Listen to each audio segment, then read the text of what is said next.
Hi everyone, welcome back. कैसे हैं आप सब? बढ़िया, शानदार। तो सबसे पहले तो उन सभी स्टूडेंट्स को कॉन्ग्रेचुलेशंस जिन्होंने अभी जून 2023 का एग्ज़ाम क्लियर किया है और जिनका कुछ मार्क्स से रह चुका है ना। उनके लिए भी कोई दिक्कत नहीं है। आज का सेशन उनके लिए बहुत ज़्यादा इंपॉर्टेंट होने वाला है ना। आज के सेशन के बाद आपकी लाइफ को एक अलग से डायरेक्शन मिल सकती है, आपकी स्टडी जो आपकी प्रेपरेशन है उसको एक अलग से डायरेक्शन मिल सकती है। ठीक है, तो कोई बात नहीं, जिनका नहीं हुआ उनके लिए आज का सेशन बहुत ही ज़्यादा इंपॉर्टेंट है। बाकी जिनका हो गया उनको मेरी तरफ से बहुत सारी कॉन्ग्रेचुलेशंस। ठीक है, तो अब चलते हैं आज के सेशन के बारे में कि आज के सेशन में एक्चुअली मैं थोड़ा सा आपको एक जो अभी जून का जो एग्ज़ाम हुआ था उसके एनालिसिस करके बताऊंगा, है ना। इस एनालिसिस में ये नहीं बताऊंगा कि ये जो टॉपिक है ना, मतलब मैं टॉपिक की एक्सप्लेनेशन नहीं दूंगा कि इस टॉपिक का मतलब ये है ना, या इस कॉन्सेप्ट का मतलब ये है। मैं सिर्फ ये चीज़ें नहीं बताऊंगा। मेरा आज के सेशन का सिर्फ इतना मोटिव रहेगा, मैं आपको सिर्फ ये बताऊंगा कि किस तरह के क्वेश्चंस पूछे गए हैं, क्या पैटर्न रहा क्वेश्चंस का। और जो मैंने अभी जैसे कि आई बिलीव दैट यू कि आप सभी को पता होगा, है ना। ये नहीं पता है तो आज आपको पता चल जाएगा कि मैंने अलग से जो कोड 55 है उसके लिए अलग से कोर्स लॉन्च किया है। ठीक है, और जो जून के सेशन था उसके सिर्फ 2 महीने या 1.5 महीने पहले ही मैंने एक कोर्स लॉन्च किया है। ठीक है, और उसमें से जो है वो 80% कोर्स ऑलरेडी मैंने कवर उसमें से कर दिया है। सिलेबस जो है वो ऑलरेडी कवर्ड है। ठीक है, तो उसके बारे में भी खैर आपको मैं डिटेल में बता दूंगा आज। बट जो आज के सेशन का जो मेन मोटिव रहेगा वो ये रहेगा कि जो मैंने अभी पिछले 2 या 1.5 महीने में जो भी मैंने करवाया उसमें से कितने क्वेश्चंस पूछे गए, किस तरह के क्वेश्चंस पूछे गए, पैटर्न क्या रहा क्वेश्चंस पूछने का, वो वाली चीज़ें मैं आपको डिस्कस करूंगा सो दैट कि आपको ये समझ में आए कि जो मैं यहाँ कोर्सेज में करवाता हूँ या जो भी मैं अपनी है ना क्लासेज में करवाता हूँ वो कितना इंपॉर्टेंट है आपके एग्ज़ाम को क्लियर करने के लिए। ठीक है, तो ये सब जो है वो लाइव आज मैं आपको क्लास में बताऊँगा। ठीक है, तो बस इसी के बारे में थोड़ा सा आज का एनालिसिस रहेगा कि किस तरह के पैटर्न ऑफ क्वेश्चंस थे, कितने क्वेश्चन नंबर ऑफ क्वेश्चंस जो है वो मैंने क्लासेस में जो पढ़ाए वहाँ से पूछे गए, है ना। और एक और चीज़ की, जैसे कि मैंने अभी बताया कि ये जो मैंने कोर्स लॉन्च किया है अभी ये है ना, ये ऑन गोइंग है अभी, है ना। It's not a completed course, ये भी स्टिल ऑन गोइंग है। उसमें मैंने 80% कोर्स जो है ऑलरेडी वीडियोज़ बना के, रिकॉर्डेड वीडियोज़ बना के, है ना, अपलोड कर दी हैं। तो और बाकी जो रिमेनिंग है उसमें मैं आपको बाकी चीज़ें सब लास्ट में बताऊंगा। बट अभी हम ये चला थोड़ा ये देख लेते हैं कि किस तरह के क्वेश्चन हमसे पूछे गए हैं। ठीक है, तो चलिए स्टार्ट करते हैं। ये जो आपका 2023 का जो जून का जो एग्ज़ाम रहा उसमें किस तरह के क्वेश्चंस पूछे गए उसका हम थोड़ा सा एनालिसिस देख लेते हैं, राइट। तो जैसे कि सबसे पहले क्वेश्चन पूछा गया था कि which of the following are the welfare provisions under the factories act. देखो मतलब ये इस क्वेश्चन को मैं बोलूँगा कि बहुत ईजी क्वेश्चन था, वेरी ईजी क्वेश्चन, है ना। तो इनमें से कौन से वेलफेयर प्रोविजंस है। अब एक बार इस क्वेश्चन को देखो, ठीक है, इन ऑप्शंस को देखो। First aid facilities, canteen, weekly holiday, facilities for storing and drawing clothing, है ना। और इनमें से पूछा गया है कि इनमें से कौन से जो है वो वेलफेयर प्रोविजंस हैं अंडर द फैक्ट्रीज एक्ट। अब ये सेम क्वेश्चन देखो मैंने अपनी क्लास में बताया हुआ है। मैंने क्लास ये जो मैंने यहाँ पे ना स्क्रीनशॉट लगाए हैं क्लास के, है ना। तो जो भी मैंने क्लास में पढ़ाया था वो वाले स्क्रीनशॉट मैंने यहाँ पे, है ना, इस सेशन में आपको बताया है ताकि आपको ये समझ में आए कि क्लासेस में जो मैं बताता हूँ वहाँ से कैसे एग्जैक्ट क्वेश्चंस पूछे गए हैं। मतलब कि मैंने हर एक स्लाइड से ये भी ज़रूर ये भी बताया था कि इस तरह के पैटर्न ऑफ क्वेश्चंस आपको एग्जाम में देखने को मिलेंगे और एज इट इज़ क्वेश्चंस आपको पेपर में देखने को मिले हैं। ठीक है, तो बस मैं आपको ये बताना चाहता हूँ कि अगर आप एक बार इस कोर्स को पूरा देख लो, पढ़ लो यहाँ से, तो ये मेरी गारंटी है कि नेट तो बहुत छोटी चीज़ है, आपका जेआरएफ भी आराम से हो सकता है। ठीक है, और जो बच्चे थोड़ा सा और खुद हार्डवर्क करने, है ना, कि मतलब जो थोड़ा सा खुद हार्डवर्क करते हैं उनके लिए तो बहुत ही एक आइस ऑफ द केक हो जाएगा ये। ठीक है, तो ये क्वेश्चन मैंने क्लास में बताया था, चैप्टर 5 वेलफेयर के बारे में बताया था कि वेलफेयर में ये प्रोविजंस होते हैं। अब यहाँ पे आप लिस्ट देखोगे तो मैंने ये भी बताया था कि इसको याद कैसे रखना है। तो मैंने यहाँ पे बताया था पहले डब्ल्यू लिखो, लास्ट में डब्ल्यू लिखो, फिर 3 बार एफ लिखो, सी लिखो। तो मैंने ये सब कुछ एक्सप्लेन किया था कि ये जो है वो वेलफेयर के प्रोविजन है और यही एग्जैक्ट क्वेश्चन आपको यहाँ से पूछ लिया है। ठीक है, तो बस मैं आपको आज की स्लाइड में, बस आज के सेशन में ये बता रहा हूँ कि क्वेश्चंस कैसे मैंने बताए थे वहाँ पे और वही एग्जैक्ट क्वेश्चंस कैसे हुए। मैं इसका एनालिसिस नहीं कर रहा अभी कि फर्स्ट एड फैसिलिटीज़ वेलफेयर में आती हैं, क्यों आती हैं, कैंटीन क्यों आता है, ये नहीं चीज़ें बता रहा हूँ। ठीक है, तो आज के जो सेशन का वो मोटिव है यही है कि आपको ये बताना कि पैटर्न ऑफ क्वेश्चन क्या है और कितने नंबर ऑफ क्वेश्चन जो है वो जो मैंने एग्जैक्ट कोर्स में बताए थे वहाँ से एग्जैक्ट पूछे गए। राइट, जैसे कि एक और क्वेश्चन था कि gratuity is payable to employee on his her, कि ग्रेचुटी कब पे की जाती है ना। ये ग्रेचुटी एक्ट से क्वेश्चन था। तो सुपर एन्यूएशन पे की जाती है, रिटायरमेंट पे, रेजिग्नेशन पे, डेथ और डिसेबलमेंट पे। तो देखो यहाँ पे एग्जैक्ट मैंने यहाँ पे बताया था क्वालिफाइंग कंडीशन में। ये भी एक स्लाइड है हमारे कोर्स में जो मैंने पढ़ाया था, उसमें मैंने बताया था देखो कि ग्रेचुटी कब पे की जाती है। और यहाँ पे और इंपॉर्टेंट अगर आप देखो तो यहाँ पे मैंने देखो क्यों भी लिखा है। तो जो भी मैं वहाँ पे नोट्स प्रोवाइड करता हूँ वहाँ पे जहाँ जहाँ मैंने क्यों लिखा है ना, वो मतलब कि वहाँ पे क्वेश्चन बनने के चांसेस बहुत ज़्यादा हैं। तो मैंने ऑलरेडी वहाँ पे देखो क्यों लिखा था, है ना, कि यहाँ से क्वेश्चन बनेगा आपको और एग्जैक्ट क्वेश्चन आपको देखने को मिल गया। तो जैसे सुपर एन्यूएशन पे होता है, रिटायरमेंट और रेजिग्नेशन पे होता है, डेथ और डिसेबलमेंट पे होता है, सभी ऑप्शन यहाँ पे थे। तो इसका आंसर जो है वो ABCD होना था, ऑप्शन आंसर 1। यहाँ पे मैंने ना यहाँ पे इस सेशन में जो है वो आंसर्स भी लिखे हैं ऊपर, तो ऐसा नहीं है कि आंसर्स नहीं बताए गए हैं, आंसर हर एक उसके ऊपर आपको मिलेंगे। तो इसका आंसर सेकंड था, है ना, इसका आंसर फर्स्ट था। देख रहे हो आप कि किस तरह से जो है वो क्वेश्चन एग्जैक्ट पूछे गए हैं जो मैंने बताए थे। जैसे कि एक और क्वेश्चन देखते हैं, है ना। और जैसे कि मैंने कहा, मैंने अभी तक सिर्फ 80% सिलेबस कवर किया है पेपर 2 का, ठीक है। अभी भी 20% सिलेबस रहता है, तो वो जैसे कि मैंने कहा it is a on going course, है ना, अभी भी चल रहा है। तो अभी जो है वो इसके बाद क्या रहेगा, जैसे ही एक बार मैं अपना ये, है ना, कोर्स कंप्लीट कर लूँगा, उसके बाद यहाँ पे रिवीजन क्लासेस अब स्टार्ट होने वाली हैं, ठीक है। मुझे कम से कम 15 लेक्चर्स अभी कंप्लीट करने को लगेंगे, मतलब मोस्ट प्रोबेबली 10 से 15 दिन लगेंगे, और 10 से 15 दिन के बाद जो है वो हमारा रिवीजन क्लासेस स्टार्ट हो जाएंगी। उन रिवीजन क्लासेस में जो भी मैंने ऑलरेडी करवा दिया है वो वाले टॉपिक्स को आपको रिवाइज करवाऊंगा कि इस तरह से इन चीज़ों को याद रख सकते हैं, प्लस उनको रिवाइज करने के लिए मैं आपको मॉक क्वेश्चंस के साथ प्रैक्टिस करवाऊंगा कि ताकि आपकी चीज़ें माइंड में रहें लंबे टाइम तक, है ना। और प्लस इसके अलावा जो कुछ मिसलिनियस टॉपिक्स होते हैं, है ना, एक तो कोर टॉपिक होते हैं जो कि आपको सिलेबस के में लिखे हैं और वो करना ही करना है, बट इसके अलावा कुछ ऐसे क्वेश्चन जो कि आपको सिलेबस में नहीं लिखे हैं बट एग्जामिनर ने पूछे हैं। जैसे कि इस 2023 के एग्जाम में भी कुछ 2-3 टॉपिक्स हैं जो मैंने आइडेंटिफाई किए हैं जो कि करवाना ज़रूरी है, फ्यूचर में भी पूछ सकता है आगे के दिसंबर के सेशन के लिए, ठीक है। तो वो मिसलिनियस टॉपिक्स जो है वो इसके बाद मैं कवर करवाऊंगा, ठीक है। तो ये जैसे ये क्वेश्चन था, अभी तक मैंने ये एग्जाम में नहीं करवाया था, है ना। तो ये वाला क्वेश्चन जैसे कि, है ना, ये फंडामेंटल राइट से आपका क्वेश्चन है ना, सॉरी ये DPSP से क्वेश्चन है ना। तो ये वाले कुछ हैं जो कि अभी टॉपिक्स करवाने को रह गए हैं, बट स्टिल मैं इसलिए बता रहा था कि इस क्वेश्चन का आंसर जो है वो आपको, इसका ऑप्शन जो है वो फर्स्ट है, बट इसकी एनालिसिस नहीं मैं बता रहा, बस आपको ये बता रहा हूँ कि अभी ये कुछ ऐसे टॉपिक्स हैं जो भी अभी करवाने को हैं, क्योंकि और ये तो हम आपके जो लेबर लॉज है वहाँ पे सिलेबस में भी मेंशन है कि fundamental rights, DPSPs, fundamental duties, ये टॉपिक्स आपको वहाँ पे लिखे हैं, ठीक है। तो ये करना ज़रूरी है ना। फिर जैसे एक और क्वेश्चन देखते हैं, क्वेश्चन नंबर 4। अब जैसे ये देख है, मैच द फॉलोइंग में मद्रास वर्कर्स यूनियन का प्रेसिडेंट या फॉर्मर फाउंडर कौन था, टेक्सटाइल लेबर एसोसिएशन का कौन था, इंडियन फेडरेशन ऑफ लेबर का कौन था, और सेल्फ एम्प्लॉयड वुमेन का कौन था। देखो एक चीज़, मैंने जो भी बच्चे वहाँ पे कोर्स में पढ़ते हैं मैंने उनको बताया था कि नेट के एग्जाम में एलिमिनेशन मेथड बहुत काम करता है, बहुत ज़्यादा काम करता है ना। तो जैसे अगर आपको पता होगा, मैंने देखो क्लास में एक टॉपिक करवाया था आपको, मद्रास लेबर यूनियन का लीडर कौन था, BP वाडिया। तो अगर आप ये भी देख लो कि मद्रास लेबर यूनियन का BP वाडिया कहाँ पे है, ए का है थर्ड, है ना। तो ए का अगर आप थर्ड यहाँ पे भी देख लो, ठीक है। तो अगर आपको, जैसे मैंने क्लास में बताया था, अगर आप एलिमिनेशन मेथड से भी इसको करते हैं, अगर आपको सिर्फ एक भी पता है कि Madras labour union, Madras worker union का जो प्रेसिडेंट या फाउंडर कौन था वो BP वाडिया था, तो आराम से आप इसको कर सकते थे एलिमिनेशन मेथड से, ऑप्शन थर्ड, ठीक है। तो ये चीज़ें हैं जो कि मैं आपको बताता हूँ कि क्लास में अगर आप एक बार देख लो ढंग से तो आपको बहुत सारी चीज़ें क्लियर हो जाएंगी। जैसे कि ये क्वेश्चन था, मिनिमम वेजेस एक्ट के साथ कौन सा जो है वो, मतलब कौन सी जो कंटिन्यूस सर्विस है, एलोकेबल सरप्लस है, एडवाइजरी कमेटी है, एडवाइजरी बोर्ड है, ये कौन से एक्ट में मेंशन है, ठीक है। तो अगर आपको, जैसे मान लो आपको सिर्फ B पता है अभी, ठीक है, जो कि सबसे इजी यहाँ पे ऑप्शन आप एलिमिनेट कर सकते हो। पेमेंट ऑफ बोनस, आपको पता है पेमेंट ऑफ बोनस एक्ट में मैंने एलोकेबल सरप्लस पढ़ाया था, है ना। तो B का जो सेकंड है, B का सेकंड वर्ड बहुत सारे में है ना। तो एटलीस्ट चलो ये तो आप निकाल सकते हो, बट इसके अलावा कॉन्टिन्यूस सर्विस, ये आपको पता है ग्रेचुइटी एक्ट में मैंने आपको बताई थी, है ना। C का फर्स्ट, तो C का फर्स्ट आपको 2 में मिलता है, तो ये भी आप एलिमिनेट कर दो। अब आपके पास एक की ऑप्शन बचती है, एडवाइजरी कमेटी और एडवाइजरी बोर्ड। अब देखो मैंने क्लास में कैसे बताया था, ये कॉन्टिन्यूस सर्विस मैंने आपको क्लास में बताया था कि ये ग्रेचुइटी एक्ट के अंदर आता है ना। ये बोनस कैलकुलेशन में मैंने आपको बताया था एलोकेबल सरप्लस, ये अवेलेबल सरप्लस है, उससे जो हम निकालते हैं वो एलोकेबल सरप्लस होता है, ठीक है। तो ये ग्रेचुइटी एक्ट, सॉरी ये बोनस एक्ट के अंदर था। इसके अलावा एडवाइजरी कमेटीज और एडवाइजरी बोर्ड, तो ये मैंने दोनों ही आपको जो है वो एक्सप्लेन किए थे। तो अगर आप देख पाओ इसमें कि advisory committee equal remuneration act में मैंने आपको बताया था, और एडवाइजरी बोर्ड जो है वो मैंने मिनिमम वेजेस एक्ट में बताया था। तो एडवाइजरी बोर्ड कहाँ आएगा, मिनिमम वेजेस में, है ना। ए का होना चाहिए फोर्थ, तो ए का फोर्थ किस में है, इसमें, तो ऑप्शन इज थर्ड।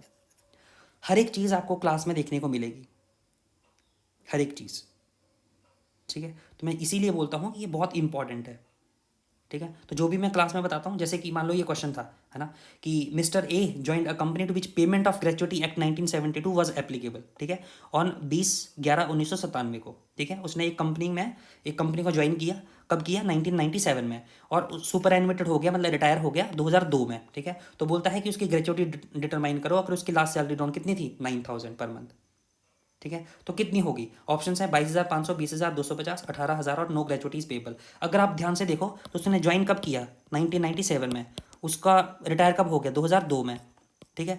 तो कितने साल हुआ ये, 5 साल, जबकि 5 साल भी नहीं हुआ। अगर आप ढंग से देखो तो ये 11/1997 को है ना। तो यहाँ पे जो है वो 98 तक होगा और 2002 का काउंट नहीं होगा ये, है ना। तो यहाँ पे खैर मैंने यहाँ पे क्या बताया था, मैंने यहाँ पे देखो, अब एग्जैक्ट यह भी बताया, in order to become entitle to gratuity it is necessary for the employee to have rendered a continuous service for not fewer than 5 years। देखो मैंने क्लास में बताया था, ये भी लिखा है मैंने 5 years, कि 5 years की कंटिन्यूअस सर्विस जरूरी है अगर आपको ग्रेचुइटी लेनी है। बट यहाँ पे तो उसके 5 साल ही नहीं हो रहे, ठीक है। क्यों नहीं हो रहे? क्योंकि 97 को उसने ज्वाइन किया, इसका मतलब कि 98 जो है वो उसका फर्स्ट ईयर रहा, है ना। फिर 1999 दूसरा, 2000 तीसरा, 2001 फोर्थ, पर 2002 काउंट नहीं होगा क्योंकि ये 5th मंथ है इसका, है ना। जब 6 मंथ से ज़्यादा हो जाता है तब उसको हम एक ईयर काउंट करते हैं। तो अभी ये 6 मंथ से कम है, तो इसमें सिर्फ 4 ही साल हुए, और 4 साल के लिए तो ग्रेचुइटी पेबल होती ही नहीं है, तो ऑप्शन क्या आएगा? 4th। ठीक है, समझ में आ गया। तो ये सब क्वेश्चन जो है वो ऑलरेडी जो है वो मैंने क्लास में बताया था। जैसे कि ये क्वेश्चन है, कितना आसान क्वेश्चन, जैसे कि बोला है अरेंज दी फॉलोइंग स्टेप्स, कि जो भी हमने पेमेंट ऑफ बोनस एक्ट में जो बोनस हम पे करते हैं उसको, उसके स्टेप्स क्या रहते हैं, है ना। कि अवेलेबल सरप्लस कैलकुलेट होता है, सेट ऑन सेल ऑफ होता है, ग्रॉस प्रॉफिट कंप्यूट करते हैं, एलोकेबल सरप्लस है, पेमेंट ऑफ बोनस है, इनको अरेंज करो। देखो मैंने एज इट इज आपको क्लास में बताया था कि सबसे पहले बोनस की कैलकुलेशन में हम क्या करते हैं? ग्रॉस प्रॉफिट कैलकुलेट करते हैं। फिर ग्रॉस प्रॉफिट से हमारे पास क्या आता है? अवेलेबल सरप्लस आता है। उस अवेलेबल सरप्लस से हम जो है वो डिविडेंड को डिवाइड करके, है ना, उसके बाद जो बचता है उसको बोलते हैं एलोकेबल सरप्लस। ये स्लाइड एक्चुअली पूरी नहीं है, ठीक है। एलोकेबल सरप्लस, तो पहला स्टेप क्या होगा? Gross profit. दूसरा स्टेप क्या होगा? Available surplus. तीसरा स्टेप क्या होगा? Allocable surplus. अगर आपको इतना भी पता है तो यहाँ देखो, सबसे पहला आपका आ जाएगा कंप्यूटेशन ऑफ ग्रॉस प्रॉफिट। तो सी मतलब ये सब तो दोनों निकले यहाँ से, ठीक है। ग्रॉस प्रॉफिट से हम क्या कैलकुलेट करते हैं? Available surplus. सी के बाद क्या आ जाएगा? ए। तो ये भी गया, ऑप्शन इज 4th डायरेक्ट। मतलब एलिमिनेट करके आप इतने इजीली क्वेश्चंस को निकाल सकते हो, है ना। ये एक क्वेश्चन था जो कि मैंने अभी तक नहीं करवाया था, और दिस इज द क्वेश्चन जो कि मैं अभी करवाऊंगा, क्योंकि ये कुछ नया क्वेश्चन था। इंटरनेशनल कॉम्पनसेशन, है ना, इंटरनेशनल कॉम्पनसेशन, ठीक है। तो ये एक क्वेश्चन है जो कि ये कॉन्सेप्ट है इसमें। इसके अलावा एक्चुअली ये 4 अप्रोचेस के बारे में पूछ रहा है कि इनमें से कौन सी मेन अप्रोच फॉलो की जाती है इन दी इंटरनेशनल कॉम्पनसेशन। बट इसके अलावा भी अप्रोचेस हैं, है ना, इसके अलावा भी अप्रोचेस हैं, तो वो मैं आपको करवाऊंगा। ये इंपॉर्टेंट कॉन्सेप्ट है, यहाँ से 2 क्वेश्चन पूछे गए हैं इस बार, ठीक है। तो ये क्वेश्चन है जो कि मैं आपको अभी एग्जाम में करवाऊंगा। खैर ये 4 अप्रोचेस हैं, इसके अलावा भी अप्रोचेस हैं, तो वो आपको क्लास में बताई जाएंगी। जैसे पूछा गया था कि which of the following are the institutional cause of industrial dispute, कि इंस्टीट्यूशनल काउज कौन है। अब देखो ये मैंने एज इट इज आपको क्लास की स्लाइड है, मैंने कहा था स्पेसिफिक काउजेस, उसमें मैंने अलग अलग बताए थे। इकोनॉमिक कौन होते हैं, इंस्टीट्यूशनल कौन होते हैं, साइकोलॉजिकल कौन होते हैं, लीगल कौन होते हैं। तो देखो इंस्टीट्यूशनल में पूछे गए थे recognition of union, membership of union, collective bargaining, bargaining unit, union security, union unfair practices, ये सब जो है इंस्टीट्यूशनल है। तो अगर यहाँ से देखो तो आप आराम से जो है वो इसको एलिमिनेट कर सकते हो, ठीक है। तो ये हमने पढ़ा कि यूनियन सिक्योरिटी जो है इसमें इंस्टीट्यूशनल है, देखो यूनियन सिक्योरिटी। तो मतलब बहुत सारे क्वेश्चन जो है वो ऐसे थे जो कि डायरेक्टली क्लास से पूछे गए थे और मैंने प्रॉपर वहाँ पे हाईलाइट किए थे। अब जैसे ये क्वेश्चन है असर्शन रीजन का, और कुछ क्वेश्चन अगर आप देखो तो बहुत कॉमन सेंस से भी सॉल्व हो सकते थे अगर आप उसके बारे में ज़्यादा नॉलेज नहीं भी है। अगर आपने प्रॉपर अच्छे से MBA किया है तब भी आप सॉल्व कर सकते थे। जैसे कि ये असर्शन रीजन का क्वेश्चन क्या था कि human resource accounting is a system for identifying and measuring employee data and transmitting this information to stakeholders. ठीक है, कोई दिक्कत नहीं है, सही बात है, ठीक है।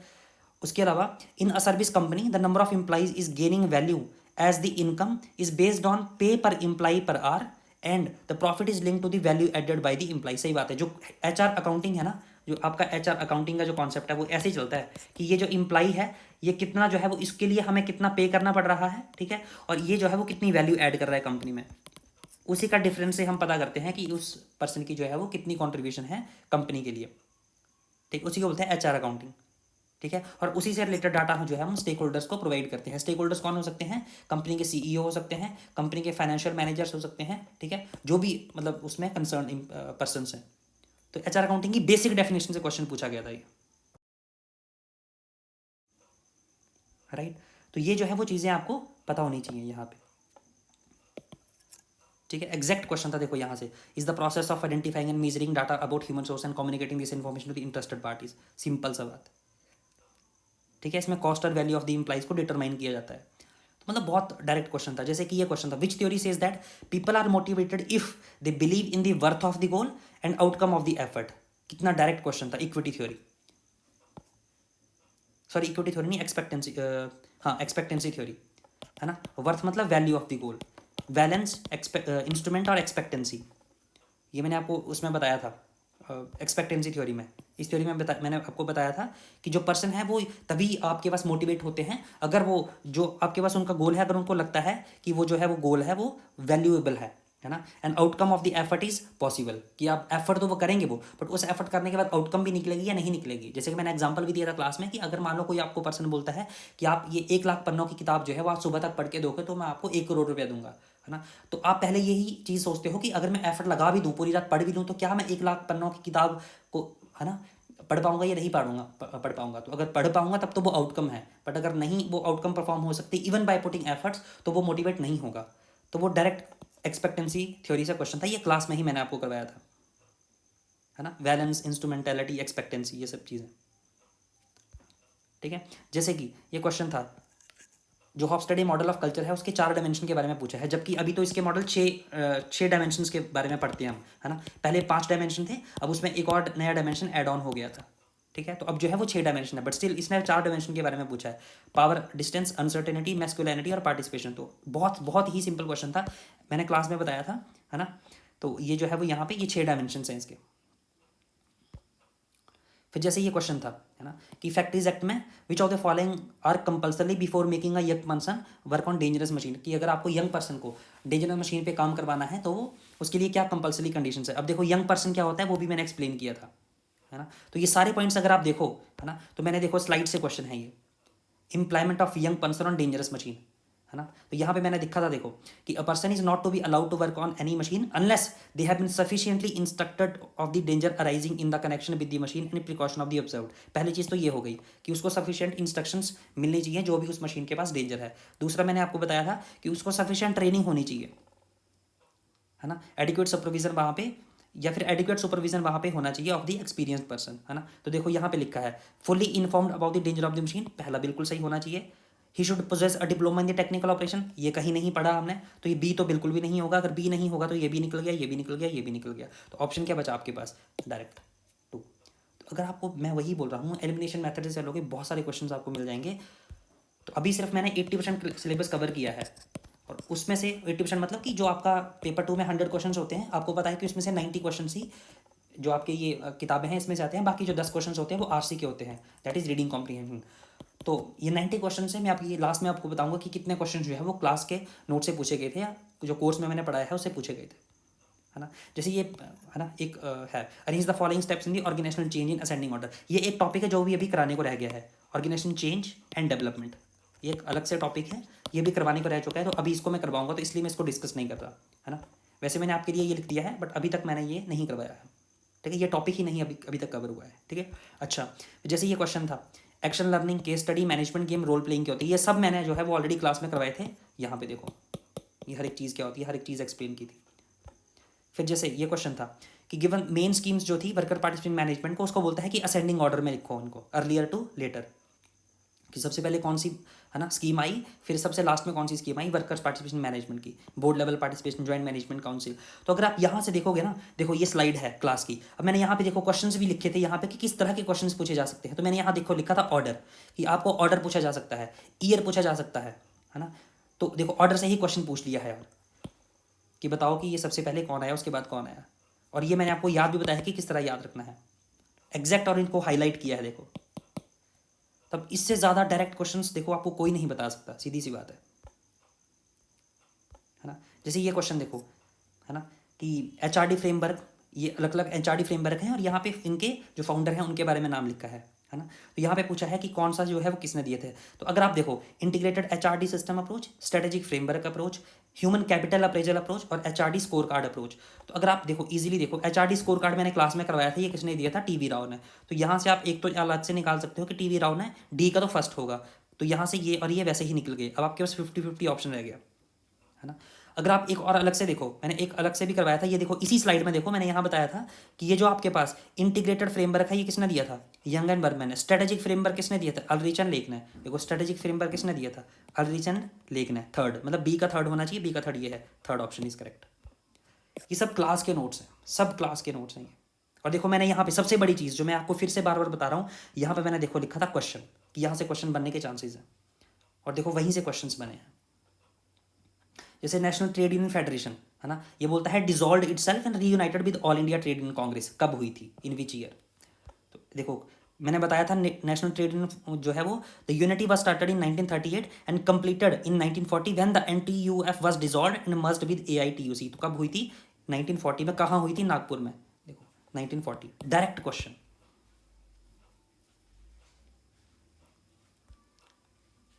इक्वल रेमुनरेशन एक्ट ऑफ 1976, तो बोलता है एम्प्लॉयर्स की ड्यूटीज क्या क्या है। तो ये हर एक चीज़ जो है वो मैंने यहाँ पे स्लाइड्स में आपको बताई थी।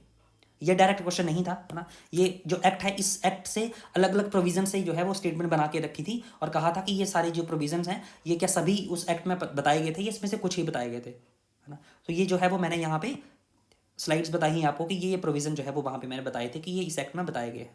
तो अगर आप इसको देखोगे बाद में भी तो आपको समझ में आएगा कि हाँ नहीं, यहाँ पे ये चीज़ें मेंशन है ना। जैसे कि which of the following is not an approach of international human resource management, है ना। तो ये तो वैसे भी बहुत ईजी क्वेश्चन था, इसमें कि हमें पता है कि चेकलिस्ट अप्रोच जो है वो अप्रोच नहीं है इंटरनेशनल ह्यूमन रिसोर्स मैनेजमेंट में, है ना। तो ये तो मैंने क्लास में भी बताया था। इसमें हम 4 तरीके की अप्रोचेस पढ़ते हैं। पहली पढ़ते हैं हम इथनोसेंट्रिक, दूसरी पॉलीसेंट्रिक, तीसरी जियोसेंट्रिक और चौथी हाइब्रिड।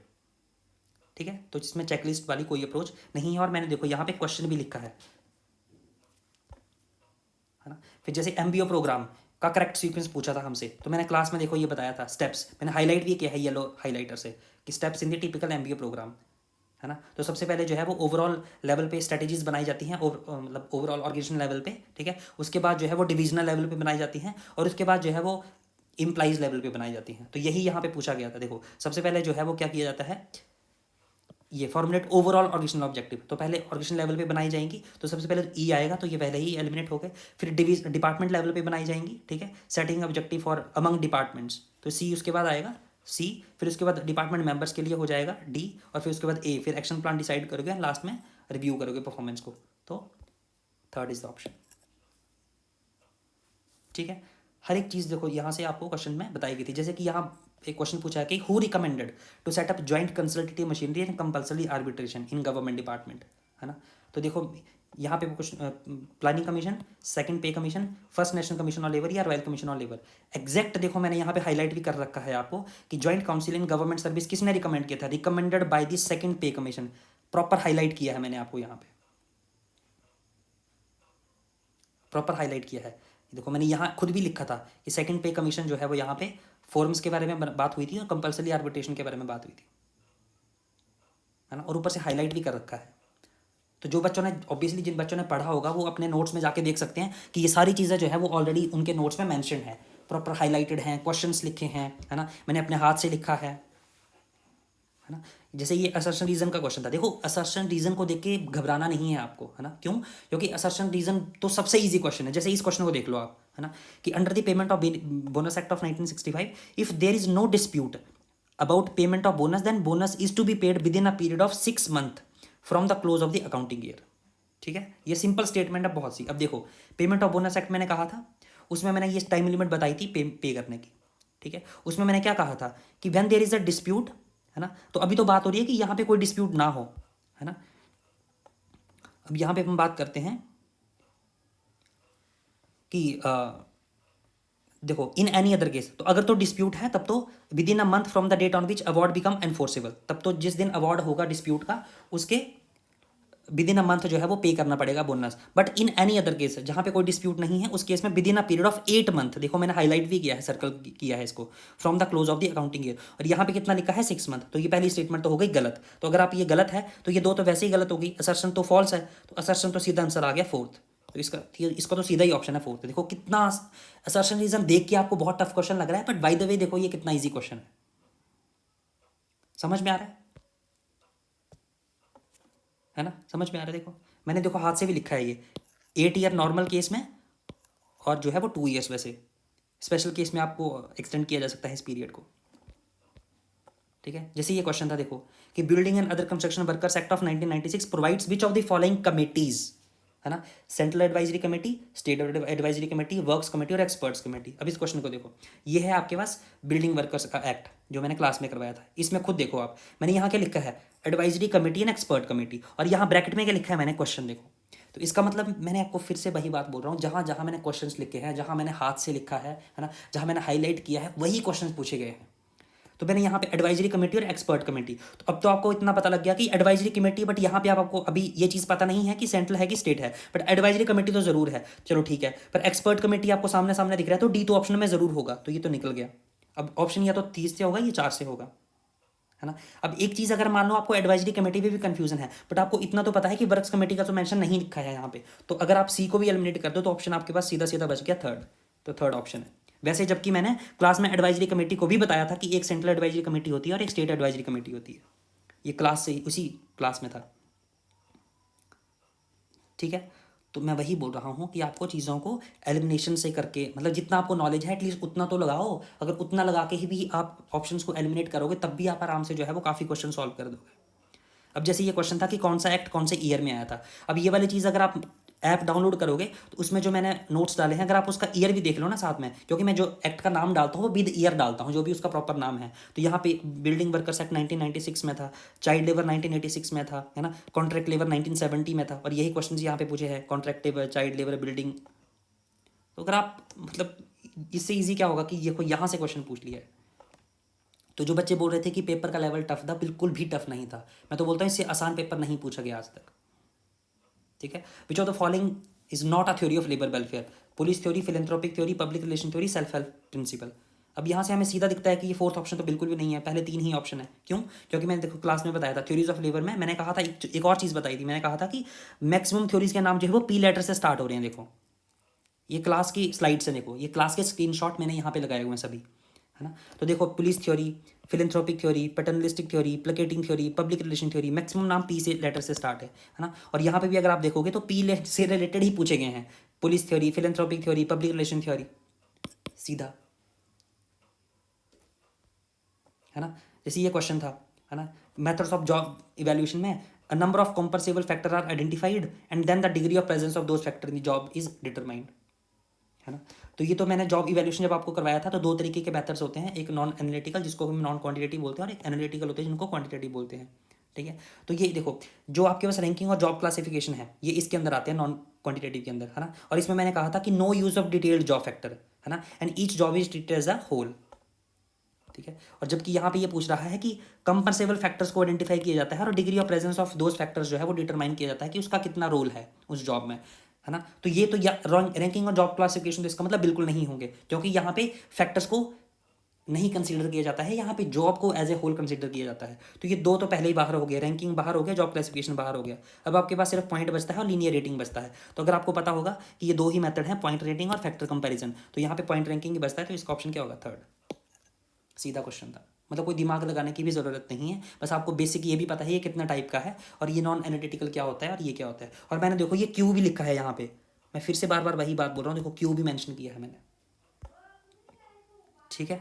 अब जैसे ये नाम थे कि कौन सी ट्रेड यूनियन के साथ कौन सा फाउंडर एसोसिएट था, है ना, तो ये भी मैंने यहाँ पे क्लास में बताया हुआ है ना। जैसे कि AITUC के पहले प्रेसिडेंट कौन थे? लाला लाजपत राय, है ना। ऑल इंडिया ट्रेड कांग्रेस के कौन थे? लाला लाजपत राय। तो डी का तो थर्ड आ गया, सिंपल सी बात है, और डी का थर्ड सिर्फ मैं एक में दिया है, तो ऑप्शन सीधा हो गया 2, बाकी तो एलिमिनेट करो, देखने की भी ज़रूरत नहीं है, ठीक है। समझ में आ गया?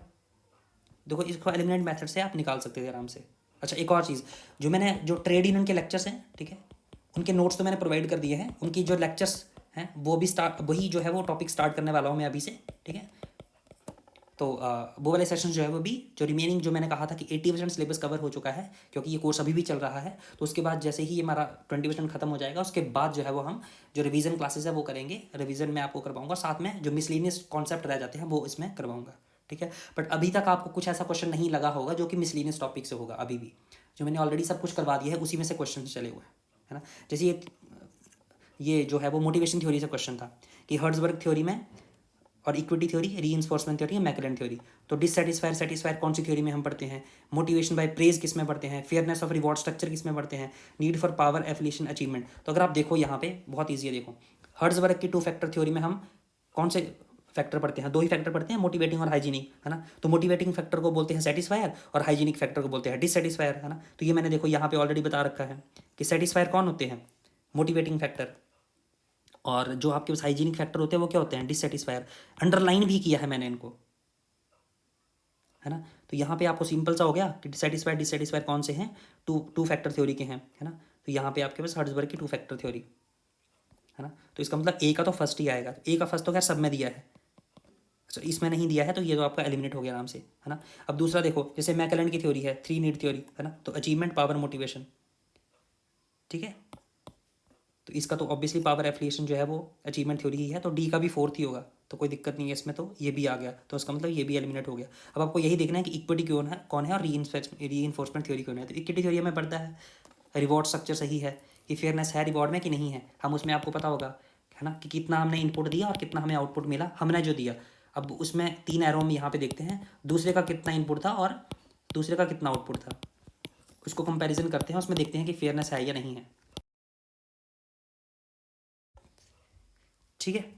इसके अलावा विच of the following is not a component of attitude, तो ये तो बहुत ही मतलब बेसिक लेवल का क्वेश्चन था। इमोशंस, इन्फॉर्मेशन, बिहेवियर, तो ऑब्वियसली पॉलिटिक्स तो नहीं है कहीं भी, है ना। ये 3 कंपोनेंट मैंने क्लास में बताए थे, है ना, अफेक्टिव, बिहेवियर और इवैल्यूएशन, कॉग्निटिव, है ना। लीडर ट्रांजैक्शनल लीडरशिप के क्या करेक्टरिस्टिक्स हैं, अब देखना यहाँ पे ट्रांजैक्शनल के एज इट इज क्वेश्चन देखो, मैंने क्लास में बताया था करेक्टरिस्टिक्स ऑफ ट्रांजैक्शनल लीडर्स, तो ये 4 करेक्टरिस्टिक्स थे, contingent reward, management by exception, active और passive, and then laissez faire. तो यहाँ पे देख लो, कॉन्टिजेंट रिवॉर्ड है, हाँ है, मैनेजमेंट एक्सेप्शन है, या है, करिश्मा नहीं है, लेजेस फेयर है, तो सी तो नहीं है, सी यहाँ भी है, यहाँ भी है, गया, और ए और बी और डी तो है, ये fourth option is correct. Class से सीधे सीधे नोट्स आपको स्क्रीनशॉट मैंने लगा के दिए हैं यहाँ पे, है ना। Which of now the following correct about the protected workman in the establishment, है ना। तो इसमें मैंने क्या बताया था आपको, देखो प्रोटेक्टेड वर्कमैन में मैंने क्या कहा था कि minimum number of protected workman कितने होंगे, 10 और 100। तो यहाँ पे लिखा है मैंने, in every establishment the number of protected workman is to be 1% of the total number of workman employed there subject to a minimum of 5 और मैक्सिमम ऑफ 100।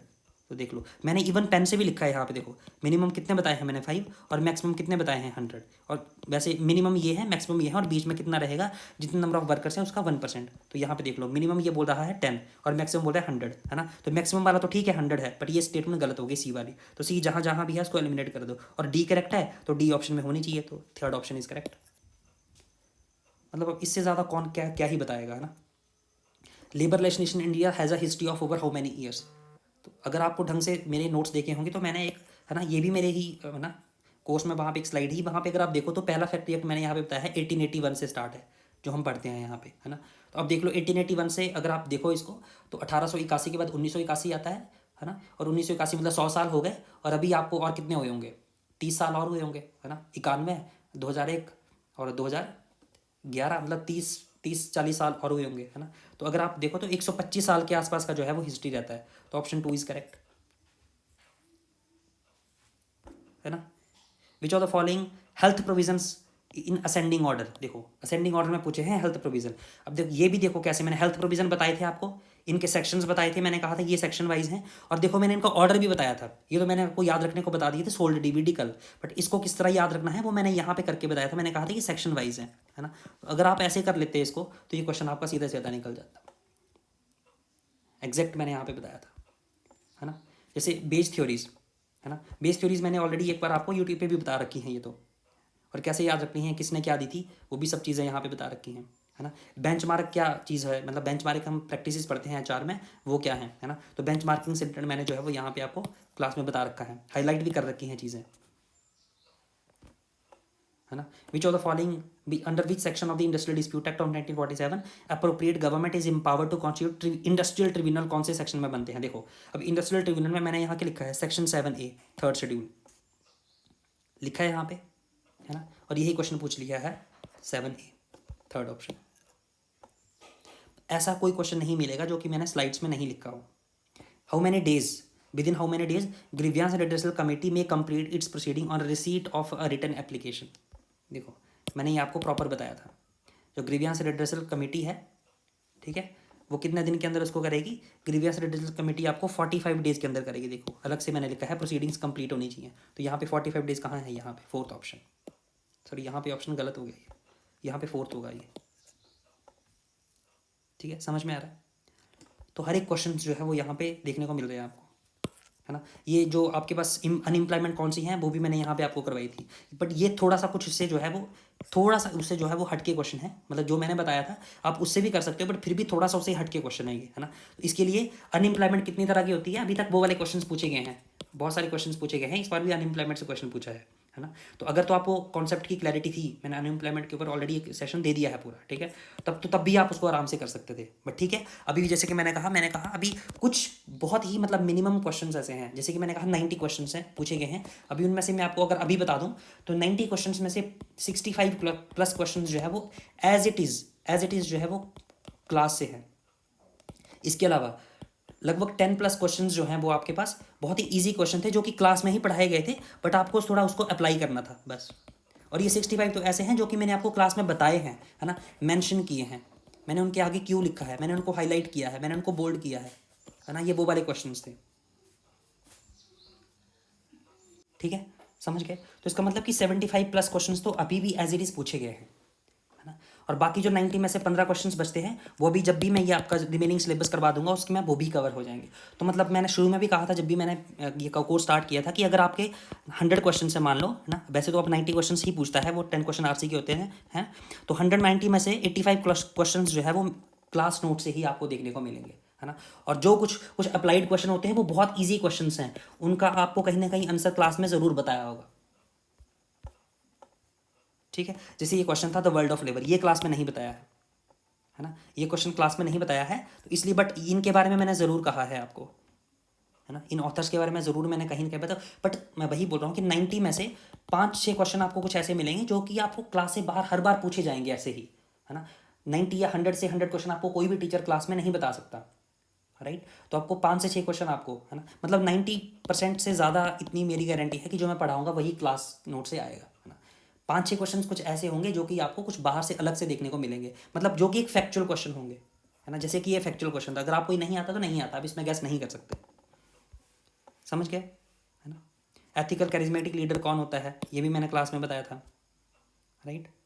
किसने कौन सी जो है वो स्टडीज़ दी थी ये मैंने क्लास में बताई थी, जैसे कि आपको चेस्टर बर्नार्ड की पता होगा, तो मैंने यहाँ पे कहा था चेस्टर बर्नार्ड की functions of the executive book किसने लिखी है ना। ये आपके पास गिलब्रिथ की टाइम एंड मोशन स्टडीज़ हैं, ये तो बहुत ईजी क्वेश्चन हैं, है ना। इसका ऑप्शन सीधा थर्ड होना चाहिए, है ना। कंसेप्ट ऑफ कोऑपरेशन बुक किसने लिखी थी, पीटर ड्रकर ने ये बुक लिखी थी, है ना। डिसीजन मेकिंग एरर्स क्या होते हैं ये मैंने बहुत डिटेल में क्लास में एक्सप्लेन किए हैं, डिसीजन मेकिंग एरर्स क्या होते हैं, ओवर कॉन्फिडेंस, इनके तो नाम ही पूछे हैं बस, इनको तो ये नहीं भी पता है कि क्या होते हैं तब भी चलेगा, क्योंकि यहाँ पे सिर्फ नाम पूछे हैं। Hint site, anchoring effect, linear thinking style, selective perception तो सी नहीं है, बाकी सब है ABD, है ना। ये सभी के नाम यहाँ पे मेंशन किया है मैंने, डिटेल में कर एक्सप्लेन किया है ना।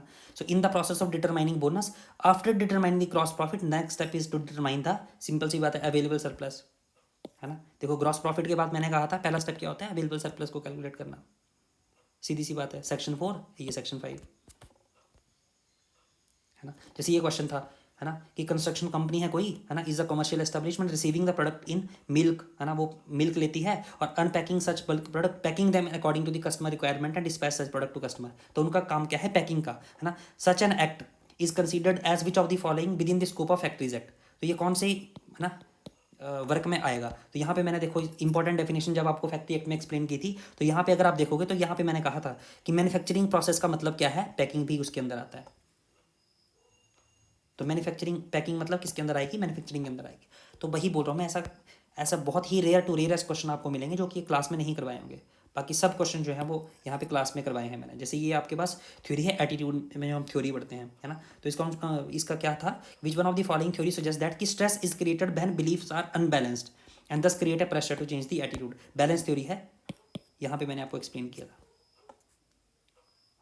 फिर इसके अंदर पूछा है कि इनमें से जो है वो कौन सी, जो विच of the following is not included in the concurrent list, है ना। तो ये जो आपके पास स्टेट लिस्ट होती है, एक आपके पास यूनियन लिस्ट होती है, ठीक है, और एक आपके कंकरेंट लिस्ट होती है, ये टॉपिक अभी मुझे करवाने से रह चुका है। जो फंडामेंटल राइट्स हैं, फंडामेंटल ड्यूटीज़ हैं, DPSPs हैं, और ये जो स्टेट, जो इसको हम बोलते हैं, जो लिस्ट कौन सी है ना, तो ये वाले टॉपिक्स अभी मुझे करवाने के लिए बच चुके हुए हैं, है ना। तो ये जो लास्ट का रिमेनिंग है जो 20% है, ये उस पार्ट वाले पोर्शन का है, ठीक है। तो जैसे कि who register the establishment under the contract labour, registering officer, registrar council, ये भी मैंने हर एक चीज़ जो है वो एक्सप्लेन की थी आपको, है ना, कि रजिस्टरिंग ऑफिसर जो है वो आपके पास रजिस्टर करते हैं, रजिस्ट्रेशन ऑफ सर्टेन एस्टेब्लिशमेंट कौन करता है? Registration officer. ये मतलब मैं एज इट इज स्लाइड्स बता रहा हूँ जो कि मैंने क्लास में बताई थी। ठीक है, समझ में आ रहा है? ये भी आपके पास फंडामेंटल राइट से क्वेश्चन है ना, कि protecting and safeguarding the interest of labour as human beings. ये फंडामेंटल राइट से क्वेश्चन नहीं पूछता है कि कौन से चैप्टर से क्वेश्चन है ना। तो वैसे तो एक चीज़ ध्यान में रखो कि है ना, इन जो कॉन्स्टिट्यूशन उसमें चैप्टर नहीं होते हैं, उसमें पार्ट्स होते हैं, है ना। तो ये चैप्टर को यहाँ पे एक्चुअली पार्ट बोल रहा है। ठीक है, तो ये पार्ट 3 और पार्ट 4 में होने चाहिए, राइट, सी और डी। क्योंकि पार्ट 3 हमारा फंडामेंटल राइट आता है, पार्ट 4 हमारा डीपीएसपी आता है, पार्ट 4A हमारा फंडामेंटल ड्यूटीज़ आता है। ठीक है, क्लियर हो गया? तो खैर ये कुछ बहुत सारे ऐसे क्वेश्चन थे, है ना। ये परफॉर्मेंस अप्रेजल से क्वेश्चन है, ये भी मैंने आपको क्लास में एक्सप्लेन किया था कि 2 तरह के मेथड होते हैं, एब्सोल्यूट होता है, रिलेटिव होते हैं, है ना। तो किस चीज़ का क्या मतलब है, ये सब चीज़ें मैंने एक्सप्लेन की थी। अनफेलेबल प्रैक्टिसेस में क्या चीज़ें आती हैं, ये भी मैंने यहाँ पर, ये देखो यहाँ पर स्लाइड में एक्सप्लेन किया है ना। कॉन्ट्रैक्ट लेबर के अंदर देखो कितने पार्ट्स होते हैं, 1 2 3 4। अब देखो यहाँ पे अगर आप देखोगे ना, यहाँ पे ये कॉन्ट्रैक्ट लेबर के अंदर जो है वो, सॉरी चाइल्ड लेबर के अंदर मैंने एग्जैक्ट सामने लिखा था कि यहाँ पे 2 पार्ट होते हैं, part A part B. Part A के अंदर हम ऑक्यूपेशन के बारे में पढ़ते हैं, पार्ट बी में हम प्रोसेसेस के बारे में पढ़ते हैं। सेम हाईलाइट भी किए थे इवन मैंने यहाँ पे, देखो अंडरलाइन भी किए हैं, और सेम क्वेश्चन पूछ लिया है। तो कितने पार्ट होते हैं? 2 ही पार्ट होते हैं, अभी हमने पढ़ा, हम क्लास में पढ़ चुके हैं, है ना। तो यहाँ पे पूछा है as per section 5, right, industrial dispute act, appropriate government is empowered to constitute a board of conciliation.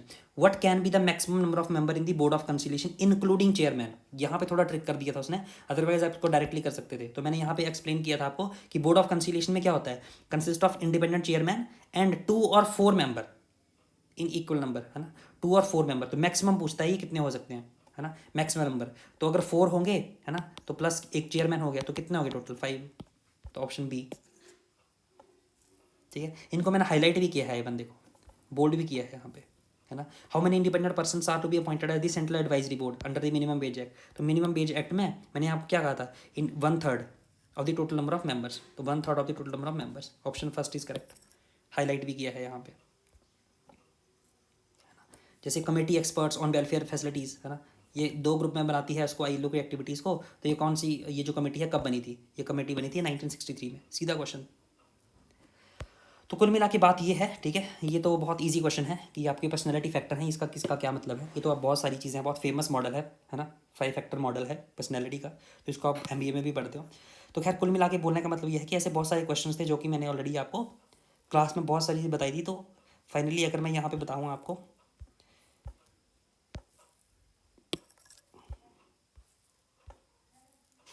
एक क्वेश्चन है जिसमें कि मुझे अभी भी डाउट है, डाउट रिगार्डिंग सेकंड स्टेटमेंट, है ना। तो ये खैर सब चीज़ें हम कोर्स में डिस्कस करेंगे। बाकी तो आज का जो सेशन था मुझे बताने का बस यही था कि ऐसे बहुत सारे क्वेश्चन हैं जो कि आपको क्लास में पूछे गए हैं। ठीक है, जो मैंने क्लास में ऑलरेडी पढ़ाए हैं, ये भी बताया है कि यहाँ से इस तरह का क्वेश्चन पूछा जाएगा, है ना, किस तरह का क्वेश्चन पूछा जाएगा, वो भी जो है वो क्वेश्चन जो है वो मैंने क्लास में बताए थे, राइट। तो आपके लिए रिकमेंडेशंस क्या है, अब समरी क्या है, समरी थोड़ा सा बता देता हूँ मैं आपको आज की क्लास की कि क्या रहेगी। लेट मी जस्ट, तो आज की क्लास की समरी क्या है, समरी ये है, देखो अभी मैंने आपको लाइव एग्जांपल्स भी बताया।